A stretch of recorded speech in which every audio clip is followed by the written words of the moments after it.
choisir celle qui est destinée pour toi. Et c'est ça, dans Genèse 24, verset 14, il faut lire ça aussi, Genèse 24, verset 14, et puis le verset 21. Genèse 24, 14 et 21. Genèse 24, verset 14. Oui.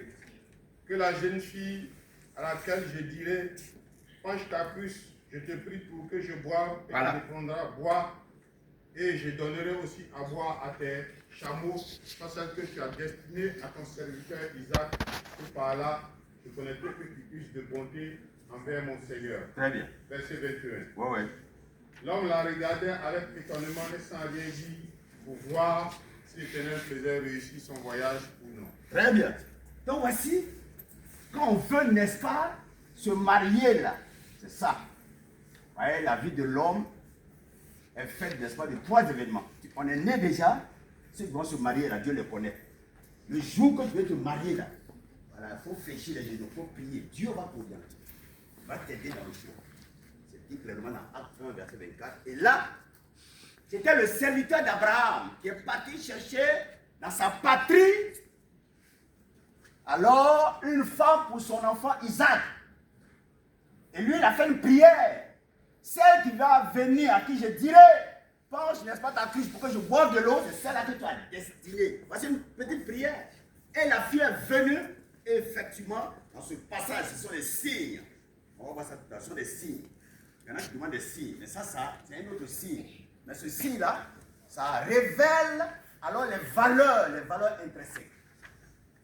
Là, ce sont des qualités. Cette fille laquelle est venue là, on a vu là qu'elle est vraiment généreuse, elle est courageuse, elle est amour. Elle le fait, n'est-ce pas, de puiser de l'eau pour donner aux blessures pour boire d'abord, c'est la générosité, c'est l'amour. Aller puiser, va-viens pour ces chameaux, c'est le courage, c'est l'endurance, la persévérance. Donc quand tu veux te marier, il faut demander si elle persévère cette soeur-là. Est-ce qu'elle n'est pas tout le temps découragée? Est-ce qu'elle a le courage? Donc ce sont les valeurs qu'on cherche. On ne se marie pas comme ça, parce que c'est la beauté. Donc, il faut découvrir, n'est-ce pas, alors les critères, ça dit donc des valeurs. Quand vous lisez Proverbe 31, 10 à 30, vous allez découvrir ça dans les femmes. Une femme vertueuse, elle ne mange pas la nourriture de la paresse, elle travaille, c'est deux mains. Elle va à la cyporesse, chercher les pommes de terre, ou comment on appelle ça même là. Les bananes douces là-bas, les oranges, là ça, les pamplemousses. Et puis elle vient vendre ça pour trouver un peu de 5 francs. Il y en a qui croisent les bras. Parce que la Bible dit dans Genèse 3, verset 16, que les désirs de la femme vont se porter vers son mari. Il y en a qui croisent les bras pour regarder. Moi, il faut travailler pour avoir des économies quand tu veux te marier, pour payer un peu les pailles et tout ça, etc., les assiettes, on ne sait jamais les chaussures. Il y en a qui attendent qu'on les écrive là. Même slip, même c'est quel est son nom? C'est le fiancé. Fiancé là qui va payer ça. C'est pas comme ça. Tu ne peux pas payer ton slip. La grâce c'est ça la finalement, moi je suis allé pour rapidement. Donc, il faut être courageuse. Vous lisez 31, Proverbe 31, 10 à 31, vous allez comprendre. Elle se lève très tôt le matin, elle se débat. Une femme vertueuse, qui la trouvera?